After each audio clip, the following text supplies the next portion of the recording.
नमस्कार, मैं doctor Manju Bhargavi Bhargavi info में आप सभी का हार्दिक स्वागत करती हूँ। आज मैं आप लोगों को पथिक से कविता का सारांश सुनाने जा रही हूँ, जो आपके पाठ्य पुस्तक में उपलब्ध है। उससे पहले हम लोग एक बार कविता को पढ़ेंगे। चल तो अपनी राह पथिक, चल तुझको विजय पराजय से क्या। भावर उठ रहे हैं सागर से, मेघ घुमड़ते हैं अंबर में, आंधी ओ तूफान डगर में। तुझको तो केवल चलना है, चलना ही है, फिर हो भई क्या। चल तू अपनी राह पथिक, चल तुझको विजय पराजय से क्या। इस दुनिया में कहीं ना सुख है, इस दुनिया में कहीं ना दुख है। जीवन एक हवा का रुख है, होने दो होता है जो कुछ, इस होने का हो निर्णय क्या।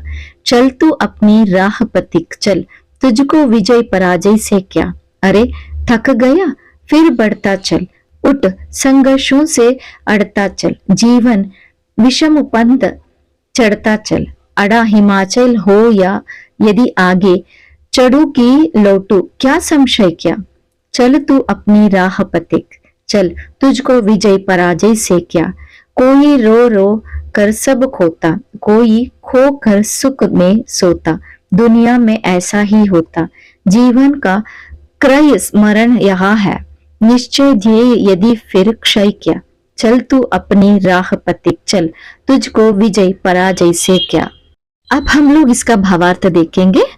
प्रस्तुत कविता में कवि पथिक से अपना राह पर बिना किसी प्रकार के विकार को मन में रखना चलते रहने के लिए कह रहे हैं। वह कह रहे हैं कि अपनी राह पर पथिक को चलना होगा।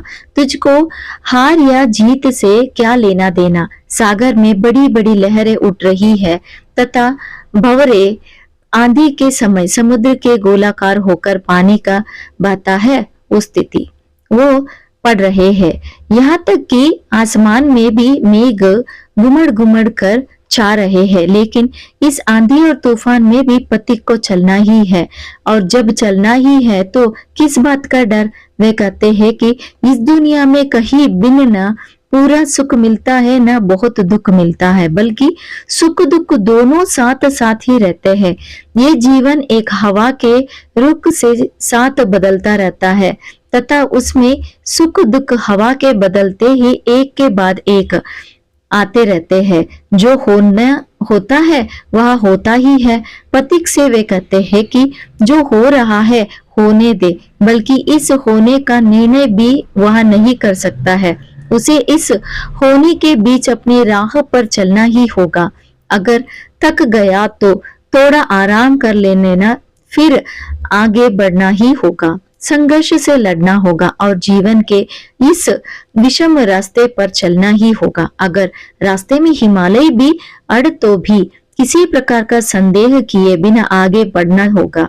वह पथिक से कहते हैं कि कोई रो रो कर सब कुछ खोता है, तो कोई खोकर भी सुखी होकर सोता है। ये दुनिया ही ऐसी है, यहाँ पर हार जीत किसी के मायने नहीं है। अगर जीना है तो सब परिस्थितियों से लड़कर या स्वीकार कर चलना ही होगा।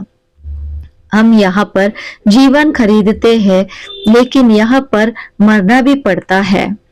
फिर भी जब हमारे पास धैर्य है तो किस बात का नुकसान होगा। हमें चलते रहना चाहिए, क्योंकि हम सब इस जीवन रूप रास्ते के पथिक है और इसमें चलकर ही हमें अंत में मुक्ति मिल सकती है। यहीं पर कविता का सारांश समाप्त होता है। धन्यवाद।